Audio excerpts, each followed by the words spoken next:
Hello, my name is Kribi from Jama Software. This is a quick overview of Jama Connect's RFP framework, which provides a simple end-to-end framework for managing an RFP process from intake until bid submission. It defines a set of item types that represent the relevant information to manage and track along the RFP. Starting with the RFP requirement as a central item type representing the input received from the customer. From there, we can derive and define the RFP response with compliance status or identify customer clarification needs that can be discussed separately. If a requirement is not fully met, we can document compliance gaps or keep track of the compliance risks and track their mitigation status. Once changes are introduced by the customer, we can leverage the requirements change request to make sure that all the changes are traced correctly to the RFP requirements and from there to the responses related to it. This helps provide a full end-to-end traceability during the bid process. Additionally, another version of the RFP framework includes the traceability to the product requirements. And this is a way to create the traceability to the product specification and engineering space while going through the RFP process, which makes sure that whenever the RFP is done, full traceability into the product definition is already ensured. Of course, all the item types of this template and their relationships are configurable and can be extended to adapt to specific and custom needs and scenarios. Let's check how it looks with some sample data. We can already see from the dashboard how this item-based approach will help us keep track in real time of the progress and issues while working on the RFP.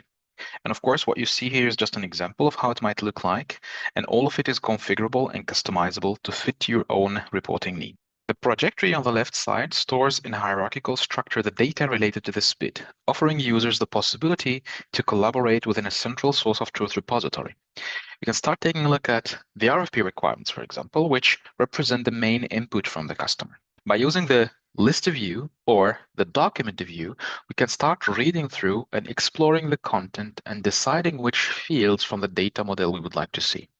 But also while doing that, we can start seeing the priority status, assign whether clarifications are needed or not, and of course, start allocating the reviewing teams which need to go through to review these input requirements. The item view allows us also, we take one of these items, to see all the fields that were defined for the specific item type and to look at all the meta information. So things like priority, again, reviewing teams, clarification needed, and the external ID to have the connection back to the customer's input.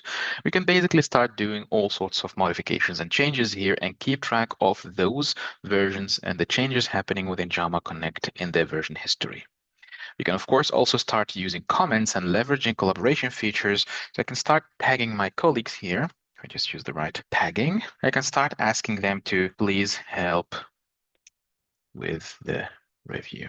Okay, and then I can ask that this is a question to help my colleagues during the collaboration. Using the traceability features of Jama, we can now derive a new response, or we can relate to existing response items if the answer is already existing. And now we can start step by step building the RFP response by making sure that all the requirements are covered. We can start looking at the trace views to check for gaps. So once we jump to the set and open the trace view and maybe filter here down to the RFP responses, we can start seeing which of our requirements are not yet covered by an RFP response.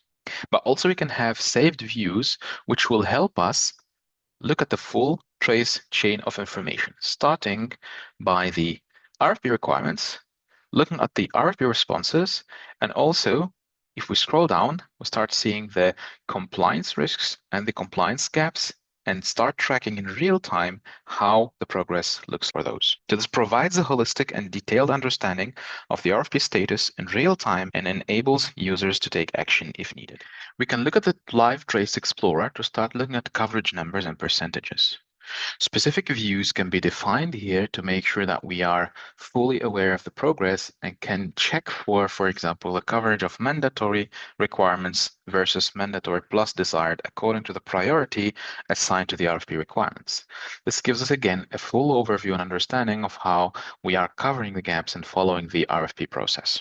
Once the traceability chain is built, users can start leveraging the change requests to assess for impact on the elements that needs to be changed just by looking at the impact analysis view and analyzing the full end-to-end impact of a change.